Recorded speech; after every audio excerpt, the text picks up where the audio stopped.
Bismillahirrahmanirrahim. Assalamualaikum warahmatullahi wabarakatuh. Saya Kodaria Yuwana dengan nomor NIM 201190442. Video ini untuk memenuhi salah satu tugas mata kuliah, yaitu Kapital Seleksa Pendidikan Islam. Saya dari kelompok 1B dengan membawakan tema Kebijakan Pendidikan Islam dalam Sistem Pendidikan Nasional.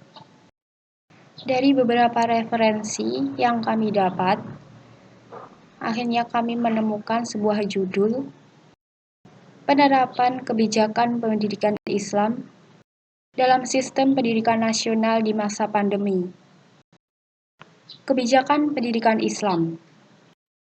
Kurikulum dalam pendidikan Islam sekolah nasional memerlukan penyempurnaan untuk mewujudkan ruh pendidikan Islam yang relevan dengan perkembangan zaman dan sesuai dengan kebutuhan masyarakat.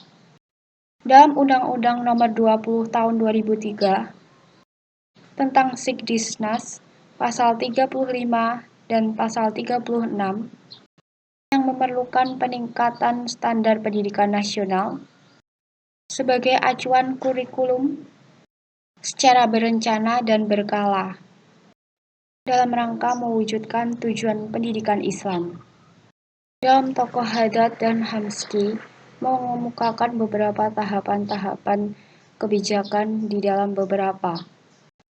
Yang pertama, menganalisis berbagai situasi yang terjadi dalam berbagai konteks yang berpotensi mempengaruhi pengambilan keputusan.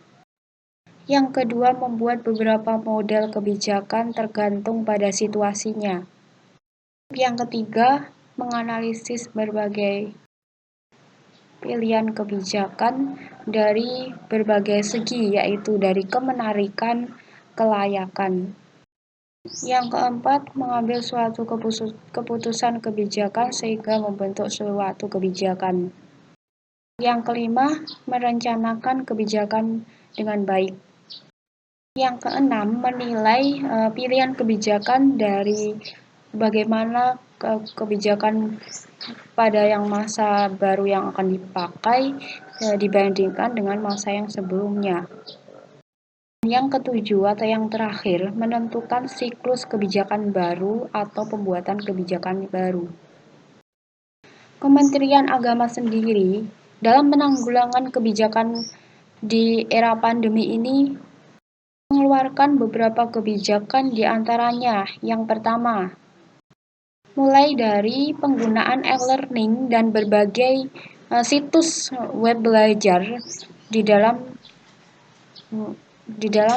berjalannya materi pembelajaran, hingga mengeluarkan berbagai buku digital sehingga dapat diunduh dengan mudah tanpa harus bertemu langsung untuk mendapatkan buku, namun dengan stay di rumah.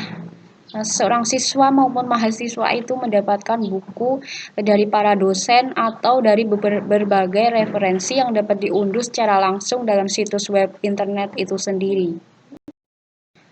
Kebijakan pembelajaran jarak jauh ini menjadi sebuah tantangan dalam dunia kependidikan, termasuk yang di dalamnya yaitu pendidik dan siswa, itu menjadi tantangan tersendiri karena tantangan ini sungguh berbeda dari abad sebelumnya, dari klasik hingga abad pertengahan itu sangat berbeda.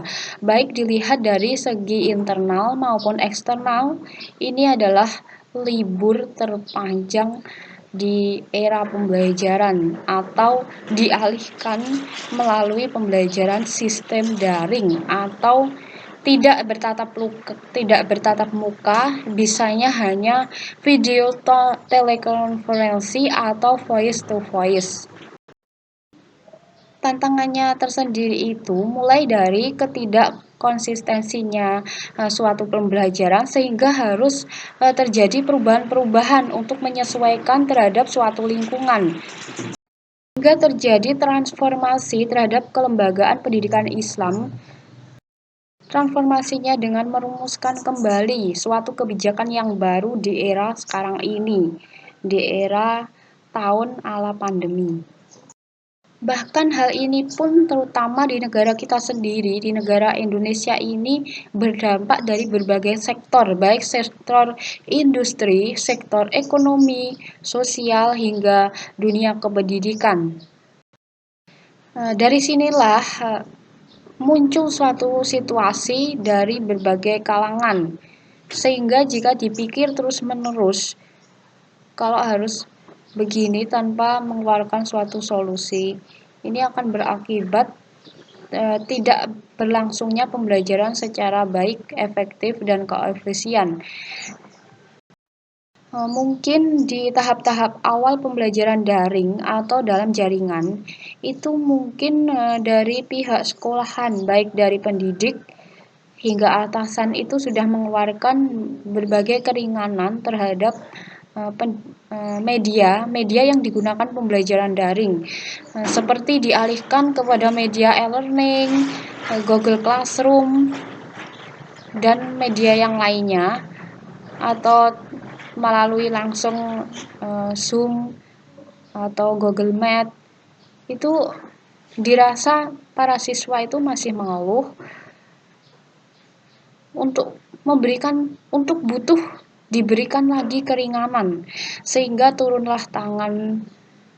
tanganlah para atasan hingga sampai kepada pendidik dan disampaikan kepada peserta didiknya untuk memberikan keringanan, termasuk diantaranya itu tidak memberatkan siswa dengan mengurangi memberikan tugas yang banyak, atau memberi waktu lebih dalam pengumpulan tugas, atau diberi keringanan ketika telat mengumpulkan.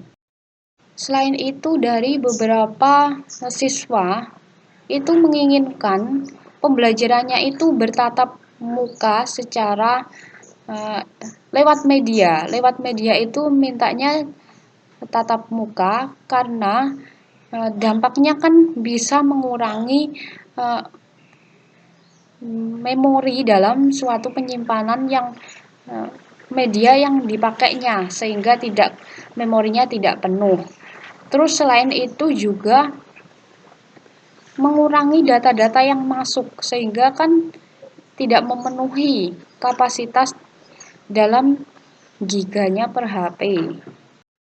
Selain dari situ, itu adanya suatu solusi melalui evaluasi dengan dibuatkan atau adanya tes, post-tes, kuis atau game dalam bentuk soal kependidikan sesuai dengan jurusan masing-masing yang diampunya, itu memberikan dampak yang luar biasa.